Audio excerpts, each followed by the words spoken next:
If someone saw Tom Nicon only in a campaign image, the rest of his life would be easy to miss. He looked like the kind of young model fashion always wants. Tall, composed, sharp enough for luxury clothes, quiet enough to let the clothes speak. On June 18, 2010, he walked into a Versace fitting in Milan. He was 22. His career had lasted around 2 years, yet his name was already attached to Burberry, Louis Vuitton, Yves Saint Laurent, Hugo Boss, Versace, and GQ. Later that day, news of his death reached the same industry that had booked him for another week of shows. The first explanation offered to the public was a breakup. The harder question was why that explanation felt so small beside the world he had just been working inside. The Friday morning began inside the Versace studio in Milan, one day before the Men's Fashion Week schedule opened. Inside the studio, the work would have looked ordinary: a jacket checked, a trouser adjusted, a look confirmed before it reached the runway. That is how a show comes together, before anyone in the audience sees the finished version. Tom Nicon arrived for Versace that morning. Donatella Versace saw him during the appointment and later remembered him as calm, yet quieter than usual. In the moment, that kind of quiet could have passed as tiredness, focus, nerves, or nothing at all. Models do not always talk much in a fitting room. They stand, change, wait, listen, and move when someone tells them where to go. After his death, Versace returned to that quietness in her mind. She wondered whether it had meant more than it seemed to mean at the time. She said she thought about it as a designer, a woman, and a mother. It was a heavy thing to say because it came from a moment that had already passed. She had seen him briefly, in the middle of a working morning, and only later did that small detail begin to carry more weight. Nicon was expected at his agency later that afternoon. He did not arrive. Between the Versace fitting and that missed appointment, the day narrows into fragments. He returned to the Milan apartment where he was staying for the week. What happened in the hours after that stayed mostly outside public view. By the end of that day, his name had moved from runway lineups and agency schedules into the kind of news no one in that room expected when the morning started. Before fashion, Tom Nicon's life is harder to trace. He was born in France in 1988, and most English-language biographies place his birth in Toulouse. Some French references connect him more broadly to Montpellier or the south of France. What matters most is that he came from that southern part of the country, far from the Milan studios and runway rooms where his final working day would later unfold. The world knew him as Tom Nicon. That was the name printed in fashion credits, agency pages, magazine notices, and obituaries after his death. Anything before that name became useful to fashion stayed mostly out of view. His childhood, his family life, his early plans, and the ordinary parts of growing up were never preserved in detail for the public. By the time people started writing about him, they were already writing about the model. One detail from his earlier life stands out. French coverage said he had studied dietetics before modeling became his work. It was a practical field, tied to food, health, and the way a body is cared for. That detail gives him a life outside the runway without turning him into a symbol. He had been studying something ordinary and useful. He had a path that did not depend on casting directors, designers, or whether a season still wanted his face. People who spoke about him after his death remembered him in quiet terms. Models.com called him a sweet and gentle soul. Donatella Versace called him a sweet boy. Those words came from grief, yet they still matter because they are among the few personal descriptions that survived. No public account from that time painted him as difficult or visibly falling apart. He was a young French model who worked steadily, moved through major fashion spaces, and seemed to those around him like someone gentle. Most of what remains today is still his image. Runway photos, campaign credits, short memorial lines, and the brand names attached to his career. Tom Nicon's modeling life started moving into view around 2008. His name began appearing in fashion credits, and the pace picked up almost immediately. He was new, but the work around him already belonged to serious menswear spaces. Photographers with long careers, stylists shaping magazine stories, and brands with enough influence to move a young model from unknown to familiar inside one season. One of his early credits placed him in FHM Collections Germany, in an editorial photographed by Emilio Tini and styled by Lale Acte. Another brought him into Vogue Homes Japan, where he worked with Oliviero Toscani, a photographer whose name carried real weight in European fashion and advertising. For a new face, Those were difficult rooms to enter. They meant people with influence were already looking at him as someone who could carry more than a basic test shoot. By then, he was moving through the kind of agency system high fashion often uses for international models. His name was connected with success in Paris and management in Milan, two agencies based in markets that mattered to his career. That setup could put a model in front of more clients and more casting directors. It could also mean different cities carried different expectations. In one market, he could still be treated as a new face. In another, he could already be expected to work like someone established. The speed of his rise showed most clearly in 2009. He was already walking for Louis Vuitton, Hugo Boss, Dries Van Noten, and Burberry Prorsum during the menswear season. His name also appeared alongside Yves Saint Laurent, Zegna, Jean-Paul Gaultier, Dolce Gabbana, Kenzo, Versace, and Costume National. He appeared in GQ and other men's fashion titles as well. To someone outside the industry, he may have looked like another striking young man passing through a runway lineup. Inside fashion, the booking said something more direct. People kept choosing him. His level should be understood clearly. He had major credits and real industry value, even without the wider fame that turns a model into a household name. He was successful inside fashion, photographed and booked by important houses, while remaining mostly unknown to the general public. That space can be strange. A model can matter to designers, stylists, and casting directors, while still being almost invisible outside the runway circuit. From the outside, a career like that can seem protected by luxury.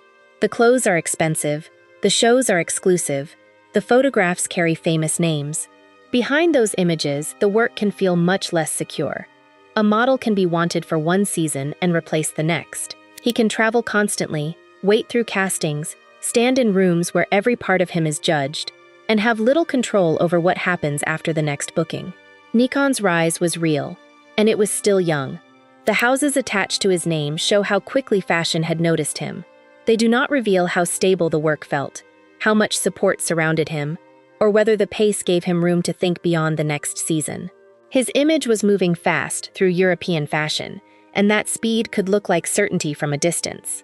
Up close, it was still a young career, built inside a business, where attention could arrive quickly and disappear just as fast.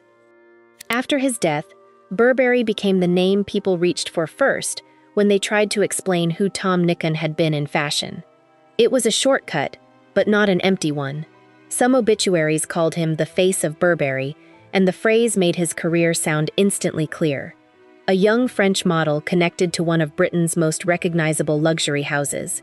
Those brands placed him in a serious position. Louis Vuitton carried Paris luxury. Burberry brought him into a powerful British runway world under Christopher Bailey. Versace placed him inside Milan's sharper, more physical idea of menswear. Hugo Boss and Zegna gave him a cleaner kind of polish, closer to tailoring and commercial masculinity. He was moving through different versions of male beauty, and each one seemed to find a use for him. His Burberry work had substance behind it. He walked for Burberry Prorsum during the spring-summer 2010 menswear season, then returned for the fall 2010 presentation. Under Christopher Bailey, Burberry Prorsum carried the brand's sharpest runway identity. The coats, the tailoring, the young cast, the polished British mood, that was where the house showed the version of itself the fashion press paid closest attention to.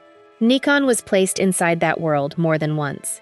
He also appeared in Burberry's sport online campaign for spring-summer 2010, alongside other models. His role was part of a wider cast, but the placement still carried weight. Burberry had put him into one of its seasonal images, not only onto a runway. For a model still early in his career, that kind of credit could make a face travel far beyond the room where the job was booked. That is how the Face of Burberry label attached itself to him.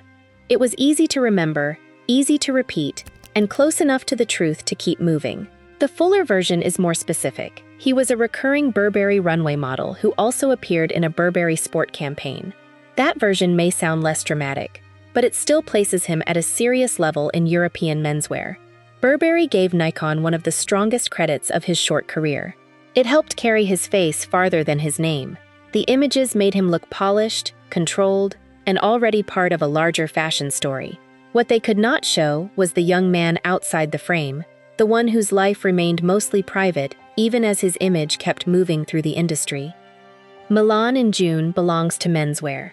Before the audience sees a runway, the city is already working around the shows. Models arrive with garment bags, call sheets, and bookers checking their phones. Studios stay busy with final changes. Designers look over clothes that still need to be adjusted before they can survive the runway.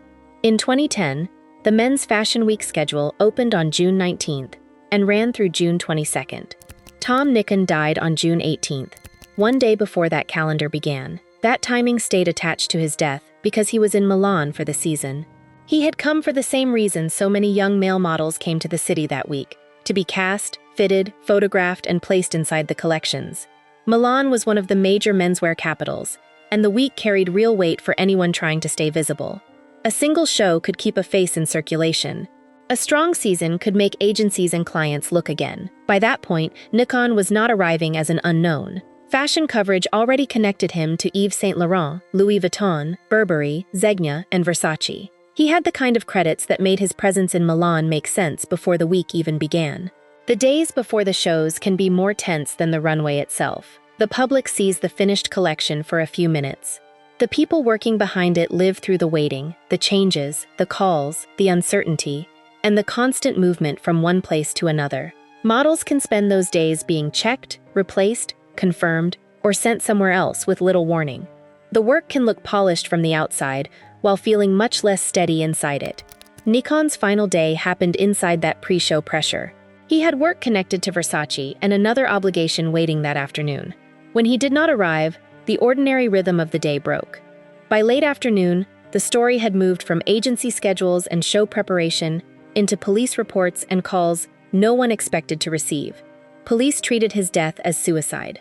Public coverage also said no message was left explaining it. He had died in the city where he was meant to work, just before the runway schedule opened, surrounded by the same system that had helped make his face visible so quickly. The Versace show went ahead the next day. Milan Fashion Week continued. A fashion week is built from fixed schedules, buyers, editors, photographers, production crews, dressers, and models whose own work depends on the calendar moving. Stopping that machine would have meant stopping hundreds of people around it. Still, the image is difficult to shake. One of the young models expected inside that world was gone, and the shows kept moving around his absence. The first explanation that reached the public was a breakup. Friends had spoken about a relationship that had ended, and police used that detail as part of the early understanding of what had happened. From there, the story moved quickly. That reason may have belonged to his life. It may have hurt him deeply. No one outside his closest circle can measure that. What makes it difficult is how quickly one private detail became the shape of the whole story. Once heartbreak entered the coverage, it began to explain everything around him, even the parts of his life that were harder to fit into a simple sentence. Heartbreak is easy to understand from a distance. People know what it means to lose someone, to feel rejected, to have a private life break apart. A young man in pain over love is easier to explain than a young man moving through a career built on judgment, travel, body scrutiny, and constant uncertainty. Once the breakup became the center, the world around him softened into background. Leaving the relationship out would make the story less honest. Giving it the full weight of his death would do the same. Nicon was also working inside a business where a young model could be wanted one season and forgotten the next. He was being sent through rooms where his body, face, age, and usefulness were constantly being assessed. That kind of pressure does not need to explain his death to still belong to the story. He was 22, successful, visible, and still living inside a job with little room for weakness. Fashion had opened major doors for him, but those doors came with a pace that could make everything outside work feel unstable too. A breakup may have been part of his pain. The larger question is why the industry seemed so ready to stop there. The response from fashion was warm and brief. The management group remembered him as a friend and as a good person, as well as a model. Models.com posted a memorial. Fashion publications wrote obituaries. The words were gentle, and people who knew him seemed genuinely hurt by his death. Then the work resumed. The next collections still had to be shown, and the seasons still had to move. No one had to be cruel for that to feel cold. It was simply the rhythm of the business showing itself. A young model was gone, the statements were posted, and the runway schedule continued. Those questions did not become the main story. The breakup did. Once that version settled into the coverage, Tom Nicon's death became easier for the industry to grieve without looking too closely at the world he had been working inside. Giorgio Armani was one of the few major figures in fashion who spoke about Tom Nicon's death in a way that reached beyond the first explanation. He did not claim to know what had happened inside Nicon's private life. He spoke instead about the world around him, the one that had made youth feel like a deadline. "This world is too closely linked to youth," Armani said, "and makes it seem like life ends at 22. We need to make the young understand life is beautiful from 23 onwards as well." Those words landed differently from the short tributes that followed Nicon's death. Armani acknowledged love and disappointment, giving space to the breakup that had already entered the story. Still, he placed that pain inside something larger. He pointed to a business where youth is treated as currency and where a person in his early 20s can already feel as if time is running out. Coming from Armani, that carried weight. He had spent decades helping shape Italian fashion itself. He knew the runway calendar, the casting rooms, the seasonal pressure, and the way the industry keeps searching for the next young face. When someone with that history spoke about the danger of tying a life too tightly to youth, it was harder to dismiss as outside judgment. The world he described was one many models knew well, even if they rarely said it publicly. Youth gets praised as freshness. Thinness gets treated as discipline. Silence can look like professionalism. A model who never complains may be seen as easy to work with. A young man who seems calm in every room may simply be doing what the job trained him to do. Armani did not name a brand, an agency, or a single person to blame. He spoke about an atmosphere. In that atmosphere, being young was an advantage until it started to feel like a limit. Being wanted by fashion could feel powerful until the next season arrived and the industry wanted someone else. No major public change followed his words in the days after Nicon's death. The shows continued. The agencies kept working. The next season would still need new faces. There was no clear protection system suddenly placed around young models moving through European fashion weeks. Armani's words remained a warning more than a turning point. Still, they cut through the simpler version of the story. The breakup gave people an answer they could repeat quickly. Armani's words made that answer feel incomplete. He spoke as if the danger included heartbreak and the way fashion could make a 22-year-old believe that disappointment, rejection, aging, or losing work meant the future had already narrowed. Male modeling can look powerful from a distance. A young man walks for major houses, appears in magazines, travels through Paris and Milan, and seems to be living inside the most polished part of fashion. His face may be seen by editors, buyers, photographers, and casting directors. His name may appear beside luxury brands. From the outside, that can look like a rival. The reality could be much less solid. A male model could be visible inside the industry and still remain unknown to the public. He could work for famous houses and still worry about the next season. He could appear in expensive clothes without sharing in the kind of money people assume surrounds that world. Fame in male modeling often stopped at the edge of the runway. The pay gap made that imbalance clear. Years after Nicon's death, industry reports showed how wide the difference could be between male and female models at the top. In 2013, Sean O'Prey was named the highest-paid male model, yet his earnings were far below Gisele Bündchen's figure that same year. Those numbers came later, so they cannot be used to describe Nicon's own finances. They do show the kind of industry he had been working inside, where even the most successful men had a smaller financial ceiling than the biggest women in the field. That is what makes Nicon's career difficult to read from the outside. Those names prove that fashion had taken notice of him. They do not tell us how secure he felt, how much support he had, or how much control he had over what came next. The images make the work look richer and safer than it may have been. Behind them, a young model could be dealing with travel costs, agency commissions, shared housing, test shoots, delayed payments, castings that led nowhere, and long gaps between paid work. Those details are not documented in Nicon's own case, so they should not be forced onto him personally. They do belong to the wider world of modeling, and they make luxury credits harder to read as proof of stability. In 2010, there were fewer public systems built around model welfare. The Model Alliance would not be founded in the United States until 2012, with work focused on labor conditions, payment, health, safety, and protections for young models. That came after Nicon's death. During his career, support depended mostly on agencies, clients, personal relationships, and whatever informal care existed around him. Agencies and shows varied. Some people in the industry cared deeply about the models they worked with. Some bookers protected their talent as much as they could. Still, the larger system had been built around casting, selling, and moving bodies through seasons. It had clearer habits for measuring a model than for noticing when the person inside the job was struggling.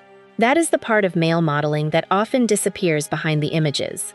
The runway can make a young man look untouchable. The business behind it can leave him exposed. His story sits closer to a harder truth. In fashion, being seen by everyone did not always mean being held by anyone. Tom Nicon's death reached the fashion press during a season already marked by loss. Alexander McQueen had died earlier in 2010. Doll Kim had died the year before. Ambrose Olsen died in 2010 as well. Articles also brought up Ruslana Korshinova, Haley Marie Cole, Lena Marulanda, and Noémie Lenoir's suicide attempt. The names began appearing near one another, as if fashion had entered a period people could no longer ignore. Those names should never be made into one story. McQueen was a designer with a long public career. Doll Kim was a South Korean model and artist whose writing had already drawn attention. Ambrose Olsen was an American male model working in the same image-driven world as Nicon, but with his own private life and pain. Placing them beside one another can show a troubled moment in fashion, but it can also flatten the people being mourned. Over time, what survived of Nicon was mostly visual. His runway photos remained searchable. His campaign credits stayed attached to his name. Short obituaries stayed online. Models.com kept its memorial. A few later articles mentioned him when discussing pressure in modeling. Beyond that, there was no major retrospective that filled in the fuller shape of his life, and no long interview archive where he could speak for himself. After his death, his story narrowed into a few repeated details. Burberry, Versace, Milan, a breakup, a young model gone before the shows began. That simplification came from the way fashion often records people, first through images, then through credits, and only sometimes through the lives beneath them. What stays with Tom Nicon's story is the smallness of what survived beside the size of the brands around him. Burberry, Versace, Louis Vuitton, Hugo Boss, Yves Saint Laurent, GQ. Those names make a career sound solid. They make a young model seem protected by success, from the outside at least. For a while, the images made that idea almost easy to believe. He was 22. He had worked for major houses. He had studied something practical before fashion. He was remembered by colleagues with soft words. On his final morning, he appeared at a fitting, seemed calm, seemed quieter than usual, and was expected somewhere else that afternoon. After his death, the breakup explanation gave the public a story it could understand quickly. Armani's comment pointed to a wider pressure around youth, disappointment, and the feeling that a life could narrow too early. The private space he left behind should stay private. A single explanation cannot hold all of it. Tom Nicon's career shows how fast fashion can turn a young face into an image.